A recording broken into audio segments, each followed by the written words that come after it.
HannaTalk.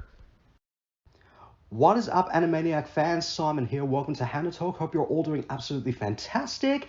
Happy 2024 to everyone out there. And to start off 2024, I am here with a very special guest. Now, he is a voice actor who's best known to fans as the voice of Yakko Warner and Pinky from Animaniacs, but he's also been part of shows from Cartoon Network to Nickelodeon, such as Goof Troop, Ben 10, Dexter's Laboratory, Jimmy Neutron, Teenage Mutant Ninja Turtles, and so much more. And one of the best voice actors of all time, and one of the best human beings of all time. Please welcome to HannaTalk, the legendary and iconic Rob Paulsen. Oh my goodness, Simon, I feel like I should just stop right now. That is the most overwhelmingly lovely intro. I don't know that I can live up to it, but thank you very much. It's very kind of you, Paulsen. Pleasure to be with you. Absolutely, an absolute honor to be with you as well. How are you? I am living a dream, as I mentioned to you earlier. Honestly, Simon, I've had a kind of a really one. I guess there's no time in which your career is not lovely if you're doing something you want to do. But I find this to be a really interesting time. I have been, as you've kind of alluded to, I've been beyond fortunate to work on things that seem to have attracted the interest of a whole bunch of people all over the place. And I have this wonderful legacy of work, so that means I've been around a while. But I'm still young enough to travel around and meet nice folks, come to Australia. This year I was in Wales, and last year Dubai and Abu Dhabi. And I'm just the opportunity, Simon, to meet so many people to whom these characters really connect on a deep level. And look, I'm good at my job, but I don't draw them and I don't write them. And it's not like being Brad Pitt, or Hugh Jackman. It's a different vibe. I'm fine with it because my ego is such that I'd be lying if I said I don't like it when people make a fuss over me. However, it is not what drives me. What drives me is the joy in creating this stuff. And what happens to you when I say, "Hello, Simon"? Look at that face. It just lights up. And it's like having a superpower. And Simon, I don't know that I could be any more grateful. It is a remarkable thing to experience. And on behalf of all of us who do this work, thank you so much for paying attention. That's absolutely no problem at all. And I'm speaking on behalf of all the fans of all the characters that you brought to life for such a very long time. And we are extremely grateful that you get to do this and bring these iconic characters to life. And I will say this straight off the bat, that for anybody that asks me, why do I still continue to do this? Why do I continue to go to conventions? For the most part, I've been doing my channel for the last 9 years now. And Good for it's you. absolutely, and I've been doing this to show my support to the voice acting and the animation industry, and to show off a side of myself that is not just a music teacher and a musician. And if people would ask me, why do you still go to conventions after all this time? I said, I go primarily to meet the voice actors. They're my rock stars right there. So, just doing my bit. Well, I played a character called Rothschild on Samurai Jack. So thank you. You're a musician. Yes, yes, I am. Great. You teach music as well? I do, yes. Outstanding. I have to tell you, on behalf of people who did listen to their high school music teachers, when I was a senior in high school, 12th grade, I don't know if you guys have grades there, like grade 11, 12. Yeah, we do actually, we do. Okay. Okay. Yeah. My God bless her, Carolyn Mobby, who was my music teacher, choir teacher, took me aside one day and she said, "Rob, you're a good singer." I said, "Well, thank you, Miss Mobby." She said, "But there are a lot of good singers. However, you really should learn to read music because you're really good and you got a great ear." And I didn't want to. I just thought, oh God, music. I'd already taken music theory and I thought, God, I love to sing and I've got a good, but I'll figure out that. But I was, 18. What did I know? She knew. And boy, I don't know if it's happened to you yet, Simon, but one day, and more than once, I would wager, you will meet a former student of yours And whether they make a living in the music business, your tutelage and your ability to introduce them to something that is utterly magical, and it never will not be. They will come to you often through tears and saying, "Oh my God, Mr. Hanna, thank you so very much. I play piano at church, or my boyfriend and I formed a band, and we travel around, and we just have a ball." I'm so grateful that I learned to read music.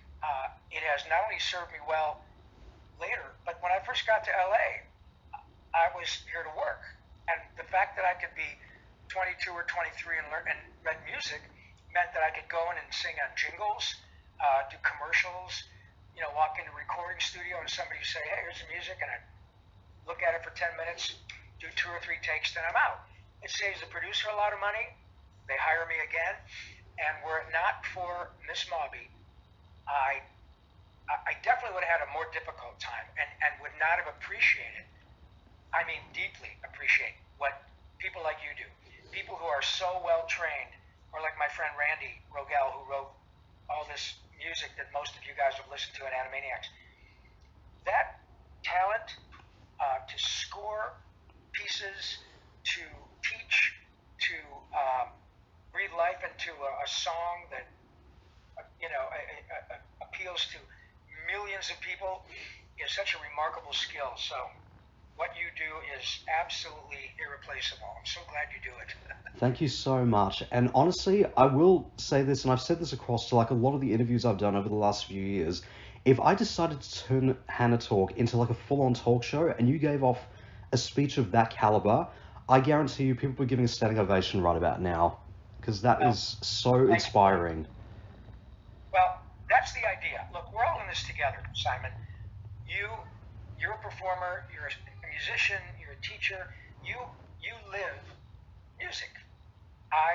Music is like air to me. I don't know, on the first go around, just on Animaniacs, I don't know how many songs I sung. 60? 7? I don't know. All original, all of it. Written by incredible musicians who have your skill, and composers. And music is like air to me. It always has been. I can't not sing. I can't not be inspired.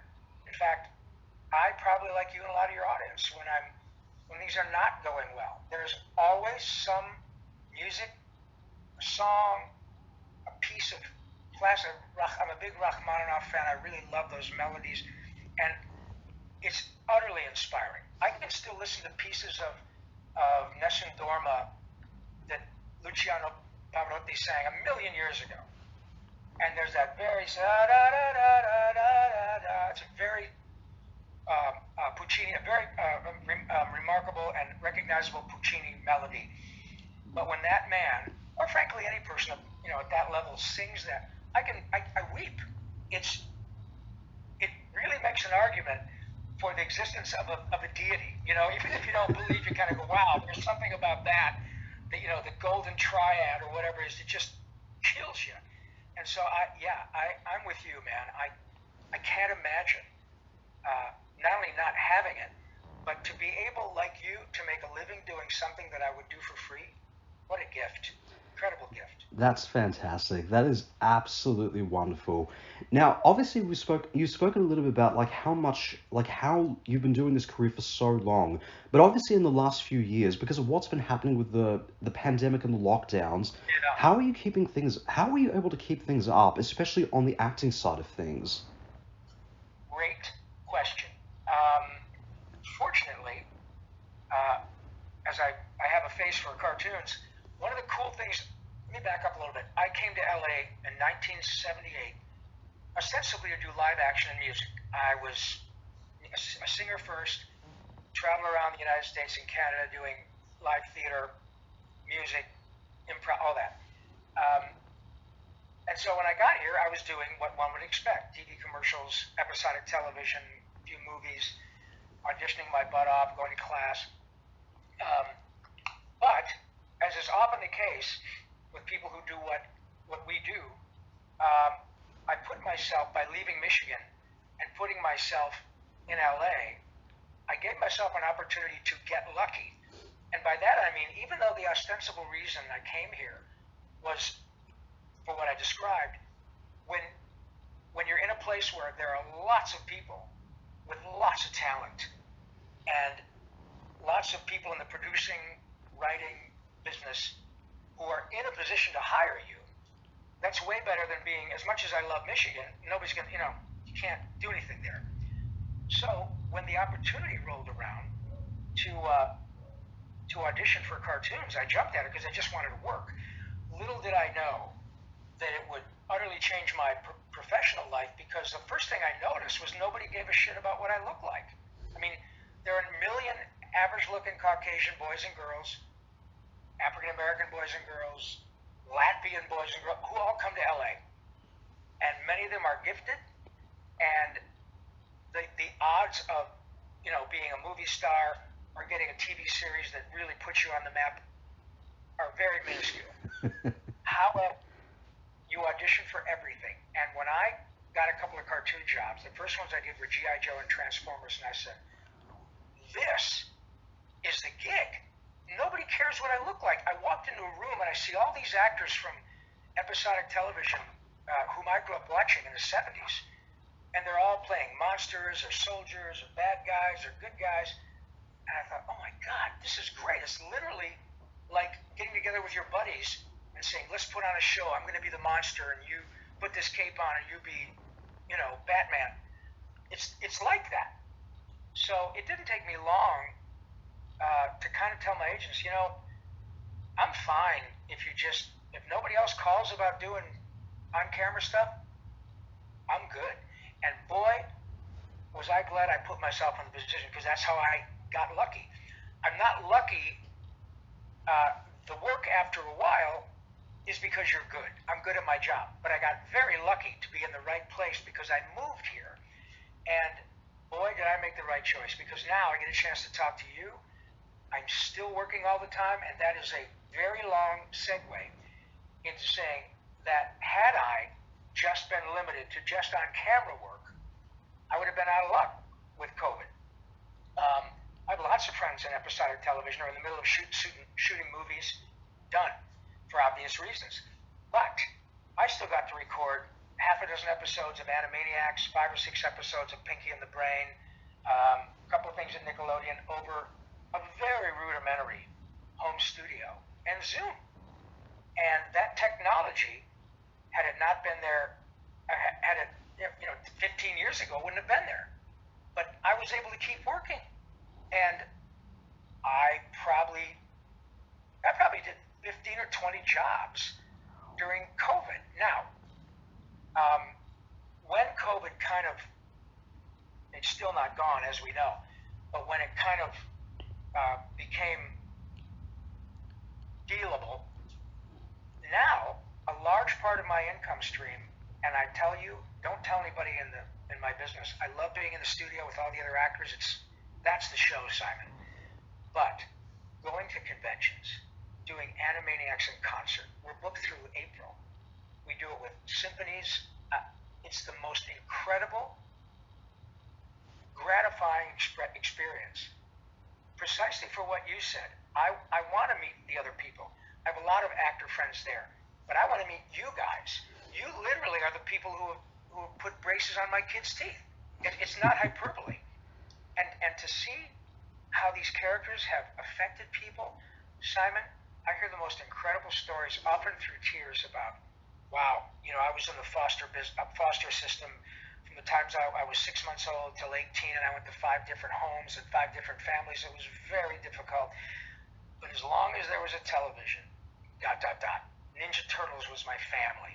And now I'm here, I'm 48 years old, I'm here with my wife and my 2 kids, we're all dressed in Ninja Turtle stuff, because you will never know what Ninja Turtles meant, ... It's not about money, it's not about ratings, it's not about merchandise, it's about a pure connection of joy to something that I had absolutely no idea was that big a deal. So now, I'm hopeful that COVID doesn't bite us in the ass again, because I I really love being out and meeting people, and I hope to come back to Australia because I've been there a couple times for shows, and man, it was spectacular. Absolutely, that is fantastic. And hey, we're having Supernova, of course, later this year in April, I believe. So yeah, and I know that Phil Lamar is going to be coming to that particular year, and I interviewed him just last year, and he was the one that made the announcement that he'll be coming to Supernova for 2024. So if Lamar, if they can manage to get Phil Lamar to come down to Australia, anything is possible at this point. So Hey, that listen, and of course, I love Phil. I just worked with him last week. Um, what a gifted man, and as you know, he's very smart, very bright, very erudite. He's a Yale grad, Yale theater, and just a great human. And boy, is he talented. Holy shit. He's one of those guys who just poke him with a stick, man, and off he goes. He's like Billy or Maurice or Frank or Tom Kenny. They're all really scary talented and the nicest people you'd ever want to talk to. Absolutely. No, that is absolutely fantastic. Now, looking across like your entire career, now obviously, like as a lot of people, my intro to your work, of course, came from the Animaniacs series, but having Animaniacs have lasted for as long as it has, did you ever think for a moment that it would have a lasting legacy or an incredible legacy as it has now, especially with the revival series happened just a few years ago? The short answer is no, and I can say that because I've had a good fortune to work on a lot of stuff that many of us thought, oh my God, this is great, great producer, look at the script, it's fantastic, blah, blah, blah. Crickets. So you never know. However, with Animaniacs, generally all of us had a pretty good idea it was going to be really good. A, because anytime you're working with Mr. Spielberg, you're going to get the best of everything. And we did. And B, it was created by the same fellow, Tom Ruegger, who created Tiny Toon Adventures and did that with Steven. I did probably 30 of those as well. So that show was really successful. And it was kind of like everybody doing their homework or, working out the bugs, in my view. Not that there were bugs on the show. Certainly not Bugs Bunny. But, working them out to do a brand new show, clean sheet of paper, all new characters, all new music, called Animaniacs. And there were many times reading the scripts with Pinky and the Brain or Indian Buttons or any of that other stuff, Rita and Runt, Slappy, The Good Feathers, where we would just laugh out loud. I mean, before we started recording, it's just the scripts were so solid, Simon. We had to really work to screw it up. And I remember saying to Tress and Mo, particularly, you guys, this is really, really good. And we were right. And it was a big hit. Did we think that it would last this long to the extent that Steven and Sam Register, who is now the heads of Warner Brothers Animation, said, hey, let's do it again? Never in a million years. It was about, I don't know, maybe 6 years ago that we got a call from Sam at Warner Brothers saying, hey, Steven wants to do Animaniacs and Pinky and the Brain again. And this is how wonderful Mr. Spielberg is. Obviously, he's the probably most famous showbiz person living now, and rightfully so. Certainly the most famous producer-director in our lifetimes, and prolific. But it was from Steven's mouth when he said, I want to do this again, because the people who grew up watching it are your age, and they want to show it to their kids, just like our parents showed us Bugs, Daffy, Roadrunner, all that stuff. Bugs is 80. You could watch Kill the Wabbit every day. But it was Steven who said, we're going to pitch this to Apple, Hulu, Netflix, and Amazon. And Steven, God bless him, went to every pitch in person. And he said, just so everybody knows, we're not going to make Liam Neeson the Brain and Russell Brand Pinky. This is about the authenticity of the characters. Mo is going to be Brain, Tress is going to be Dot, Jess is going to be Wacko, Rob is going to be Yakko, and Pinky. That's it, if we do it. And to have that kind of juice behind you, talk about winning the lottery. I got to do it again with my people who have been to my son's birthday parties, vice versa. We've been to parents' funerals, weddings. I've known these people now for 35 years and some longer. To do it with them again, and it was a hit again. And I honestly, Simon, I know I ramble, but I love these opportunities because I cannot express how utterly gobsmacked and grateful I am, because I also got to do Ninja Turtles twice, and that freaking franchise is, no pun intended, evergreen and utterly bulletproof. I mean, it's as big now as it was 40 years ago when the comic book came out. I don't know. You're talking to a lottery winner, and I know it. But yes, though you never know, we certainly understood that Animaniacs was really big, but once we got to do it again, and all of the press, when they watched it and interviewed us, virtually to a man and woman, I would say 90% said, "Oh my God." As soon as you said hello, nurse, or whatever, I just felt like I went back 30 years. And so, you got to give all the credit to Tom Ruger and Sam Register and Steven Spielberg. We didn't screw it up. No, that is absolutely fantastic, and rightfully so, because when the announcement first came about them doing a revival series for the Animaniacs show, it was a huge deal, and especially because in the last few years, we've been getting a lot of revival series for a lot of classic shows over the last few years. But if you wanted to do a revival of one other project that you've worked on, what else would you want? What would you want that project to be? Oh my goodness! Well, I have to tell you, I would love another crack at Jimmy Neutron, because I don't know what it is, but people really like Carl. He's a pretty weird dude, but I think even down there, like, he's learning how to eat Vegemite. I kind of think it's awful, but he likes it. That's one I'd like to give another crack to. It's a really curious thing, this gig, because Carl has turned out to have his own kind of rabid fan base from people who, many of whom were not born when that show was made. But because of the internet and memes and all that, they just love it. I would also like to get another crack at the Tick.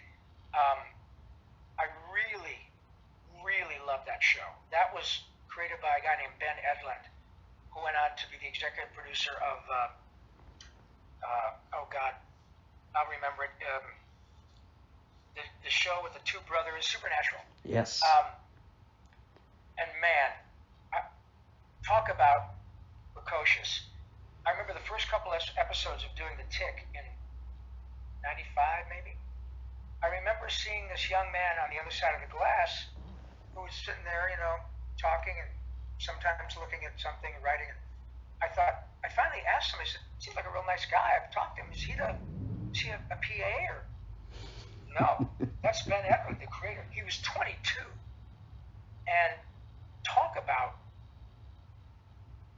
before its time. That show was excellent. It spawned 2 live-action versions, the latter of which I thought was spectacular, with Peter Serafinowicz. Really good. Both of them on Amazon? Yeah, I think Amazon. Yes. Man, what a great concept. And Townsend Coleman, my buddy who was Michelangelo on the Turtles, also was the voice of the Tick, and absolutely had that weird kind of self-important, righteous indignation, bellicose vibe about him that utterly created the soul of that character.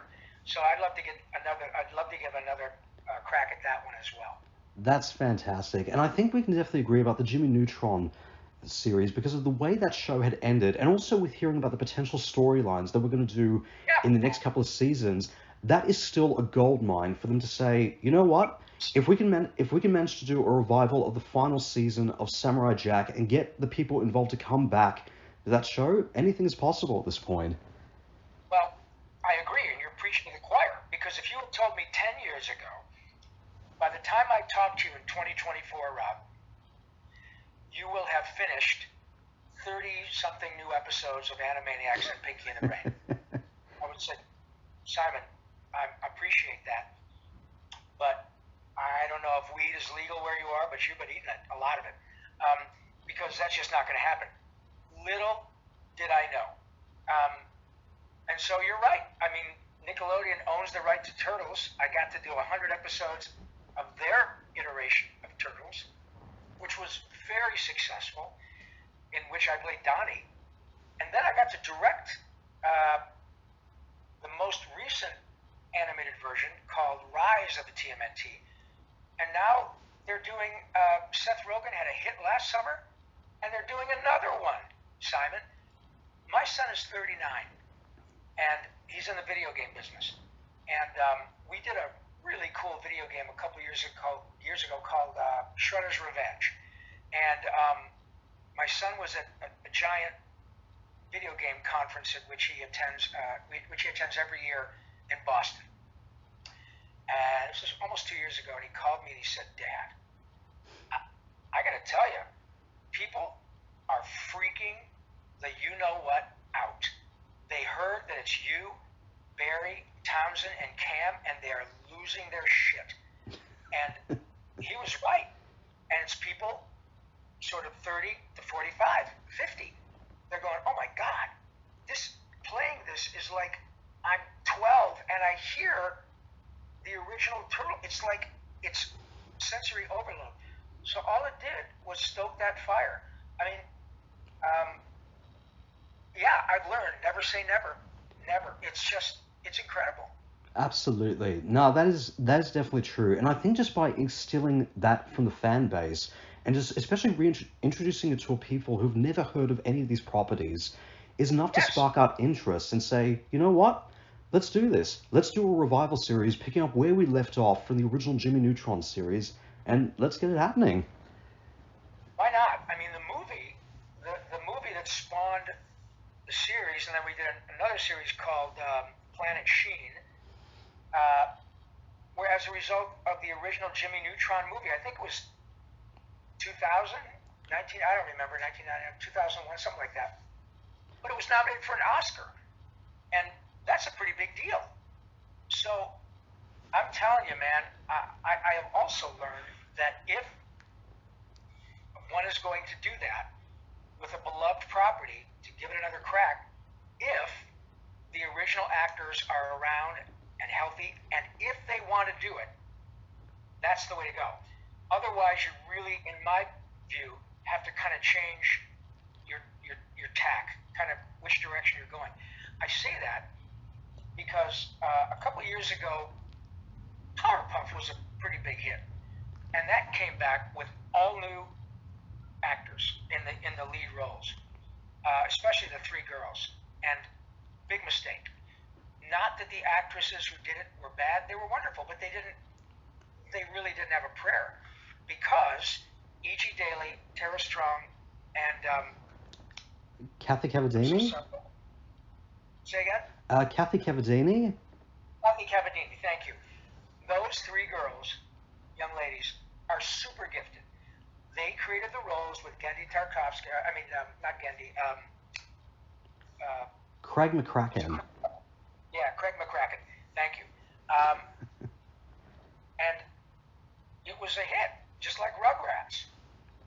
And it went phew, because the people who were anxious to show it to their kids said, oh, well, this doesn't work. And not because the performances were bad. And I didn't see that many. Maybe the scripts were good. But everybody knew that Tara and Kathy and E.G. were around. And they're, pardon me, fucking talented as hell. And then Nickelodeon did a reboot of Rugrats, and they used, E.G. and Kath Soucie and Michael Bell and all that. There were a couple of characters I had to recast because folks passed away, but it worked. Pre-Summer, you know, all those people, and it worked. Not, and it's a different type of show than, you know, Animaniacs. Animaniacs was a huge production, big music, full orchestra, but Rugrats was iconic. And the first go around with Powerpuff, that I cannot tell you how many times I said to friends of mine who worked on the show, or especially Tara and E.G., I said, "Oh my God, you guys must be heartbroken," and they were. They're big girls, and they understand. I mean, it didn't bother them. They're, you know who they are. They're rock stars. Absolutely. And they're working with them. But yeah, it was kind of like, well, what? It's hard not to take that personally, even though show business is business. But I don't understand the logic of trying to do that. I'm sure they wanted a little more money. So what? I mean, that's a very important property. Anyway, so that is my 2 cents, that if you're going to do it the way Steven and Warner Brothers did it. It worked. Absolutely. And I will go on record to say that, like, obviously both you, Jess Hunnell, Tress MacNeille, all the actors across Animaniacs, you all, just like with Tara Strong, E.G. Daly, and Kathy Cavadini, and all the actors from the original Powerpuff Girls series, you all will forever remain important to the legacy that you started with Animaniacs for a long, long time to come. Well, thank you. Look, I'm way closer to the end than the beginning, but knowing that I have had the privilege of being paid to be part of Animaniacs and Pinky and the Brain is a constant source of pride and gratitude. Precisely because when I meet people, whether it's on the street or nice folks like you who take the time to chat with me, and I don't care if it's Australia, New Zealand, Malaysia, United States, Canada, Mexico, Panama, I don't care where it is. But the upshot of the whole experience is nothing but pure joy from both sides. If someone recognizes me in a Starbucks and they'll say, "Excuse me, are you Rob Paulsen?" I say, "Are you with the tax man?" Because, you know, and I say, "Why, yes, I am." And I said, "I bet you like Animaniacs." And often people start to they go, "Wow, I don't know why I'm getting so choked up." And I say, "I do." Because you started to form your sweet brain and your pinky when you were young. And these characters, just like Bugs or Daffy or Rocky or Bullwinkle, oh my goodness, it's a big, big deal. And the same thing is happening with video games now. Jennifer Hale or, oh gosh, Matt Mercer, just so many wonderful actors, even Mark Hamill. I mean, Mark Hamill's the savior of the universe, but he's the Joker, for Christ's sake. And to people my son's age, there are a lot of people who say, you know, if I had to watch Batman the rest of my life, it would be with Kevin Conroy and Mark Hamill, because that was a profoundly powerful show. And those two guys lit it up for 20 years. To be part of that legacy writ large is enough for one career, but to get a chance to do it twice, I don't even know how to quantify how important that is to me. Absolutely. No, that is absolutely fantastic. And just as we were talking about with the Powerpuff Girls with Craig McCracken, it was confirmed last year by, I think it was by Warner Brothers or I think by Cartoon Network, that it was confirmed that Craig McCracken would be working on a reboot to the Powerpuff Girls and to Foster's Home for Imaginary Friends. Great. Both great shows. Greg Delisle, I remember, was on Foster's. I don't think I ever did an episode of that, but I really liked it. And that would be great. Because they are, well, Cartoon Network is a Warner Brothers company. So it would make sense. And I hope they do. And I hope they use Tara and Kathy and E.G. and to the extent Roger, I forgot, Roger who played, oh my God. What was it called? Go-Go Yo. Maybe that was I don't remember. What was the name? There was a bad guy on that show. Yeah, Roger L. Jackson. Yes, Mojo Jojo. Roger Jackson. Right. And then Keone Young, I think, played a character called Mojo Jojo. And I think that was Keone. And I love that guy. I mean, they're all working. They're all super talented, better than they were on the original show. So I really hope that Craig gets to use it. Well, knowing the fact that Craig McCracken they personally announced that Craig would be doing it himself, don't be surprised that he's going to ask the original cast to come back and do it and say, this is what the reboot should have been from the beginning, because Craig McCracken has spoken a little bit in the last couple of years about, with the live action adaptation, with the reboot, why it kind of fell apart the way that it did. So he's not afraid to speak about anything that has to do with his own properties or his own babies and say, you know what, we already made the announcement about the reboot. This is how I'm going to be the one to do it myself, and I'm going to do it the way that it should have been done from the very start. Well, who better? And Absolutely. He's a lovely guy.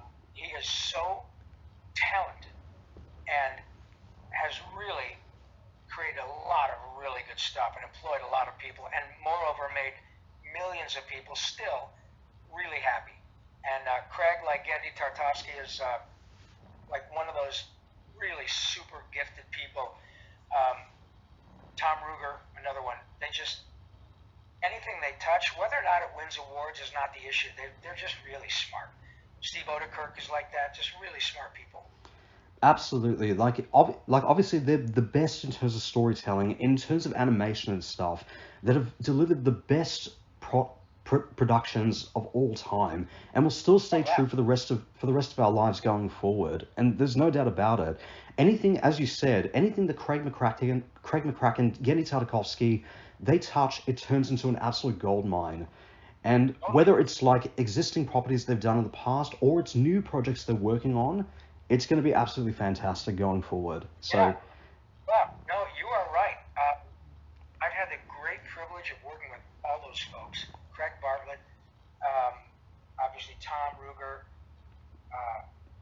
Doug Tenable, just super gifted. Andrea Romano, oh my goodness, Paul Dini, just over and over again. And what I love is that Randy Rogel, Peter Hastings, folks who've gone on to do even more great stuff, and they're still working all the time. I'm just so. Steve and Julie Bernstein did all the scoring for the new Animaniacs, and they were the right and left hand of Richard Stone, who did the original Animaniacs stuff. So they had it in their blood. And man, Steven said, Julie, Steve, you've got the Animaniacs DNA, and they got nominated for an Emmy. So they're really, really good. It just really was an opportunity where all the stars came together, and we literally captured lightning in a bottle a second time. And our producer, we had two really wonderful producers, Gabe Swar and Wellesley Wild. Wellesley was Seth MacFarlane's right-hand guy on Family Guy and the Ted movies. So he had an incredible sense of absurd and subversive comedy. And Gabe Swar, I think, came from Warner Brothers, but he and Wellesley absolutely ran the show, and they got it. Absolutely. No, that is fantastic.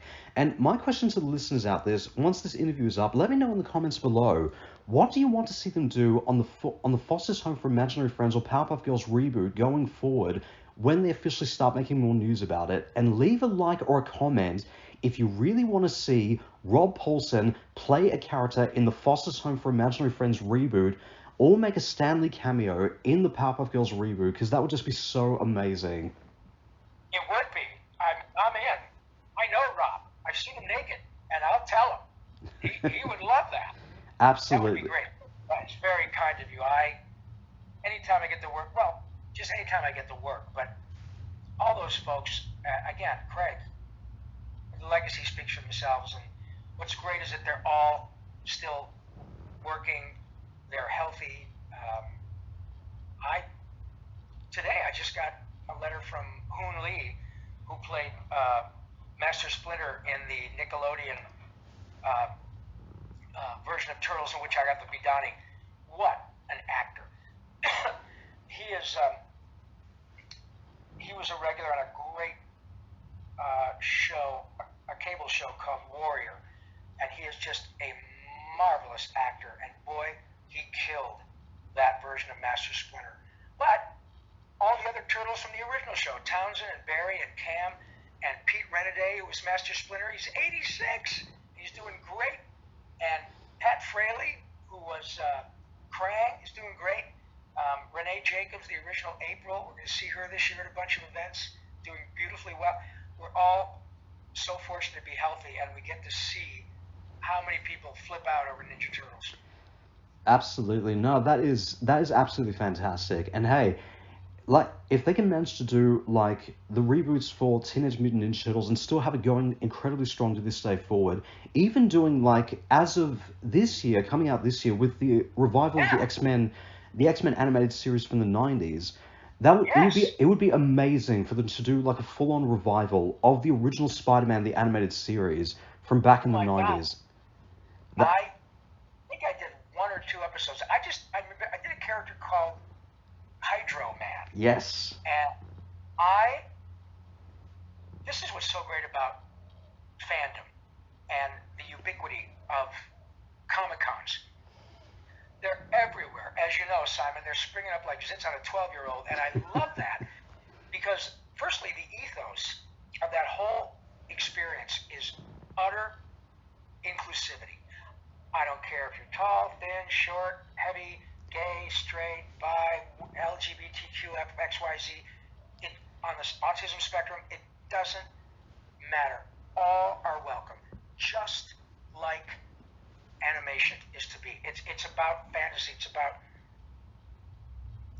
envisioning a world in which, if you feel like you don't fit in that world you do, and you can enter it, walking into Supernova, or walking into New York Comic Con, or wherever. When we were in Dubai, Abu Dhabi last year, year before last, all the original Turtles were there.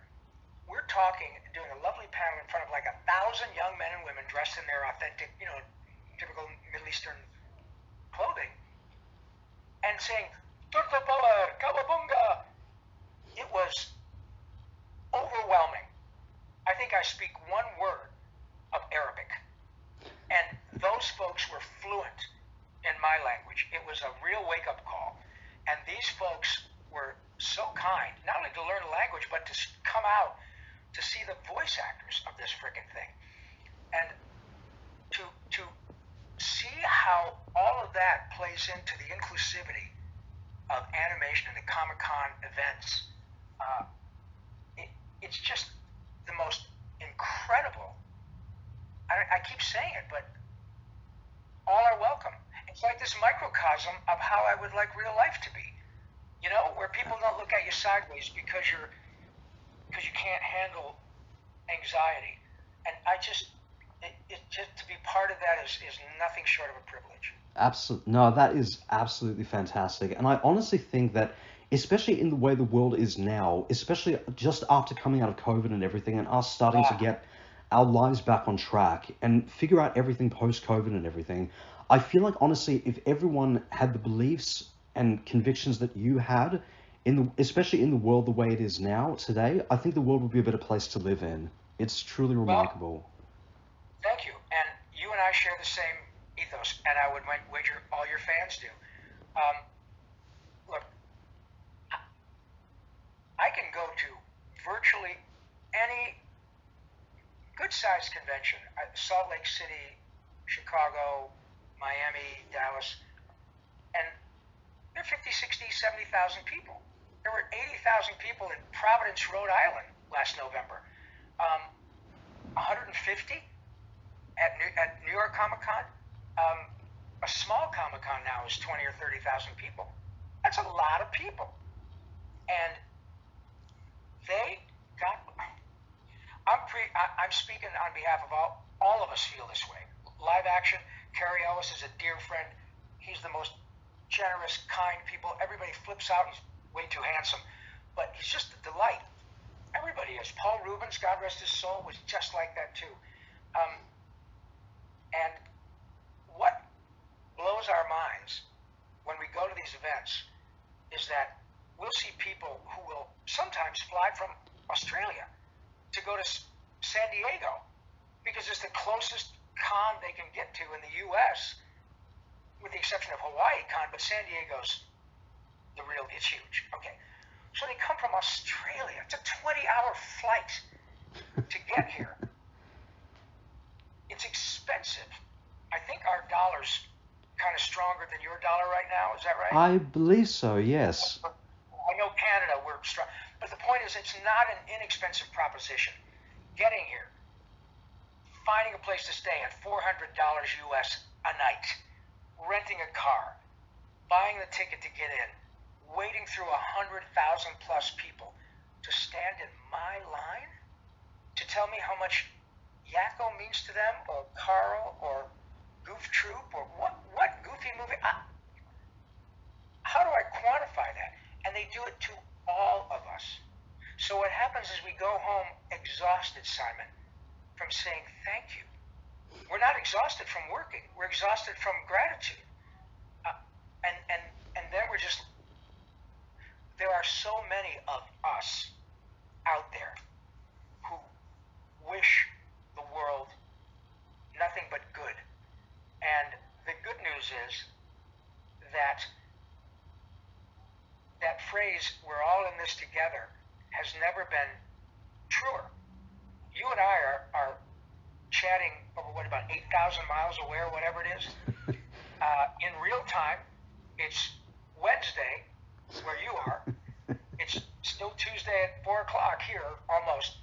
But you see my point. You and I are talking in real time.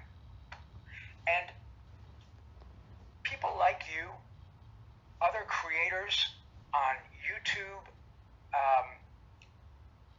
Twitch, TikTok, all find ways to spread joy and kindness and creativity. Not everybody. There's a lot of crap on there too. However, for people like you who are creators and want to connect with folks of a like mind who share this joy of creativity and nostalgia and kindness and inclusivity, never has there been a better time to do that. Never. Absolutely. You know, my son and his buddies have a great inclusive gaming channel called Good Vibes Gaming. And I don't know if you're a gamer. I often, I don't know that much about them. I perform in them every now and then, but I don't really play them. My son, years ago, was writing for an online gaming site called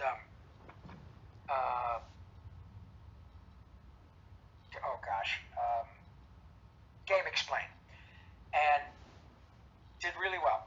But he said, I was talking to him one day about bullying, online bullying, and he said, "Oh, you ought to see the bullying in online gaming." And I didn't know what he was talking about. I said, "What do people bully other people playing like video games?" He said, "Oh, yep. Dad, especially women, especially girls and women.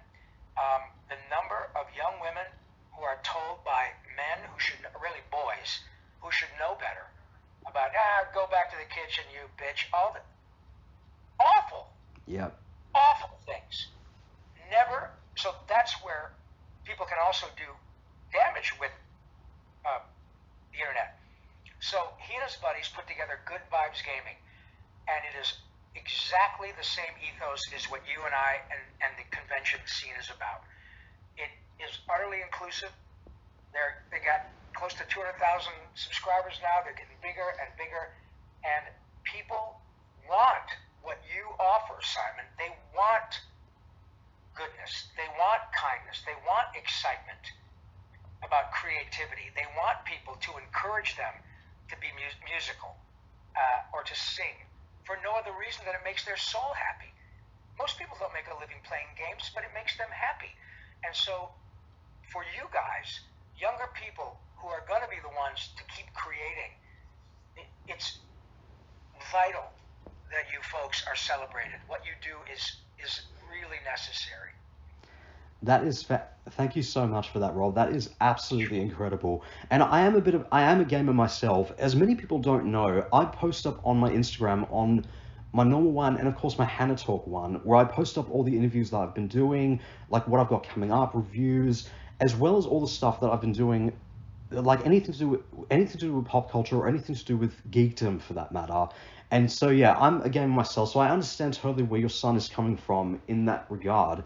So yeah, but also we've been getting, now as we know, we've also been getting a lot of live action adaptations over the last few years, from like Looney Tunes, like Space Jam in particular, to Yes. video game adaptations like The Last of Us, to Sonic the Hedgehog, and just last year the Super Mario Brothers movie, and now a Legend of Zelda movie coming out hopefully this year or hopefully by next year. What has been your opinion on like all these properties being done in live action? Why not? Look, a good story is a good story. One of the things that I'm so impressed with video games is the impossible amount of creativity and creating technology because you need it on a game and it's not yet been invented. So you and your buddies, men and women, get together and create a new technology to make this new game live. It's like creating on the fly. I don't even know how to comprehend what game makers do.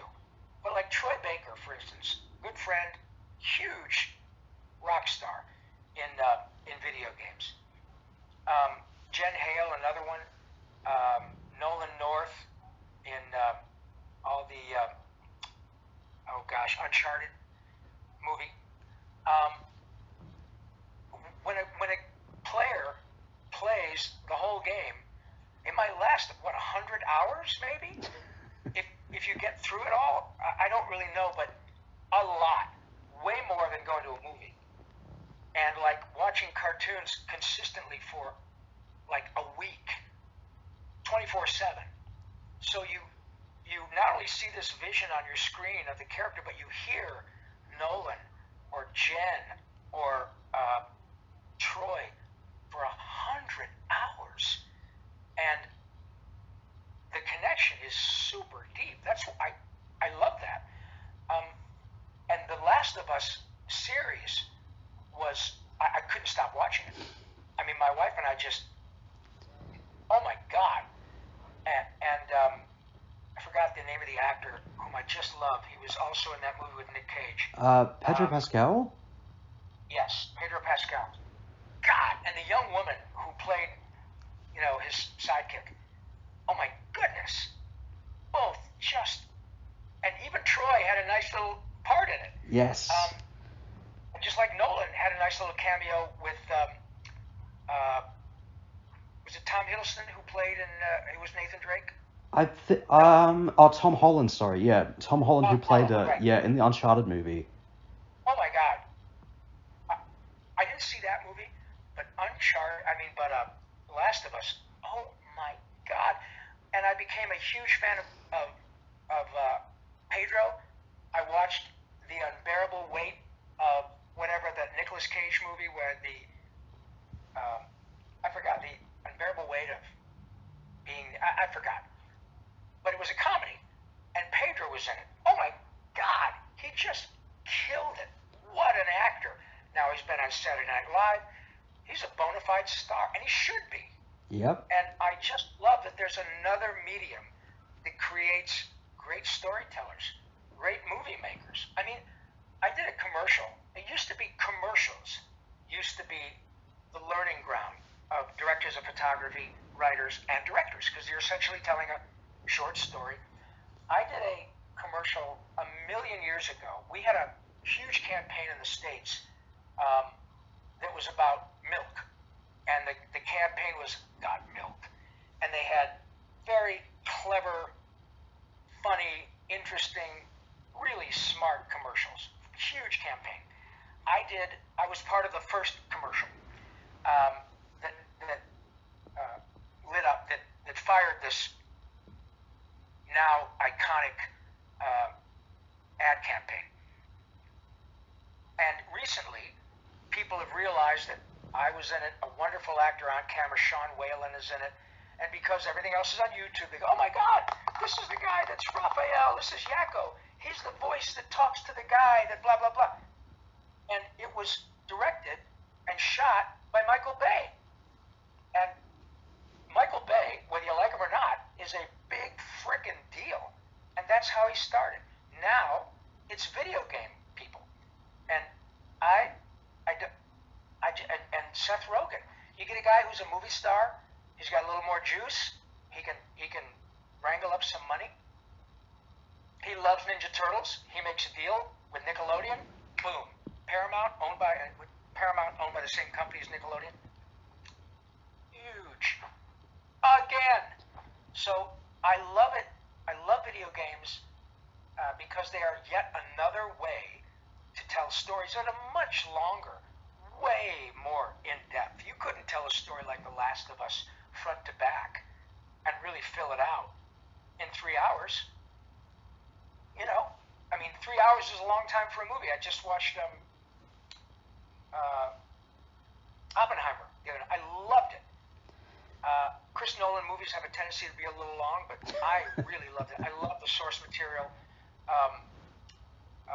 Oh my God, forgive me. What is the actor's name who's played Oppenheimer? It's not It doesn't matter. Cillian Murphy, I think it was, or was it Robert Downey Jr.? Murphy. Yes, Cillian Murphy. I've seen Cillian in a lot of stuff. I'm getting old, but God, he was good. Oh my goodness, just excellent. And Tom Conti, who had a nice but an important but not a giant part as Albert Einstein. I've been a fan of that guy since I watched a show he did for BBC called The Norman Conquest in the 70s. Brilliant comedy. I love that Chris Nolan does some mining and says, oh yeah, Tom Conti, I love this guy. I mean, he's close to 80 now. I love that happens. And Chris Nolan, holy shit, we know about him. But I think that's why a video game has to be, if they're going to be true to it, it has to be a miniseries. And I didn't find an episode of The Last of Us that I didn't think was excellent. That's hard to do. Absolutely. Also you have streaming services now where often creators are not burdened by the same commercial issues that commercial television is. If you're doing an episode of I don't care, pick one, Saved by the Bell or something that's popular now, The Connors or Ninja Turtles, whatever, it's 22 minutes because 11 minutes of that is commercial to pay for everything. But when we did Animaniacs for Hulu, they were 30 minutes long. And we didn't have to worry about selling cereal. Look, I'm a capitalist. I want to make money too. However, as a creator, to have Hulu or whomever, Netflix give you 30, 40 million bucks to make your project, you're still going to have people with their fingers in it, but you can tell the story as full as you can tell it because you're not going to be constrained by how much dog food you sell. That is a total game changer for creative people. And what you're going to be running into in your young life when you're my age, holy crap. You'll say in an interview, I remember when I talked to this guy, Ron Pullman, I don't know, in Animaniacs, he's been dead for years, but man, was he right. I'm producing a hologram, and I've got live actors. I don't even know what you're going to come up, but it's mind-blowing what you're going to be dealing with. Absolutely. No, that is absolutely fantastic. And especially because, as you were speaking about, of course, with Paramount and Nickelodeon, like, of course, you spoke earlier about, like, Transformers and G.I. Joe. We're obviously going to be getting, like, a full-on crossover movie with the Transformers and the G.I. Joe films. But my question to the listeners out there is like, let me know in the comments below, what do you want to see in that full-on crossover movie? And leave a like or a comment if you really want to see Rob Paulsen make a Stan Lee cameo in the live-action Transformers G.I. Joe crossover, because that would be so fantastic. Thank you. I every now and then somebody will come up to me at a convention and they've got a DVD of one of the movies that I happen to appear in. Look, and I love every now and then people ask questions like, "Wow, I bet you're embarrassed about that one." Bullshit. Every time I've worked, whether the movie was good or bad or indifferent, I was paid. Any time someone gives me their hard-earned money to work in a movie in which they could have hired anybody, I'm in. Same with animation.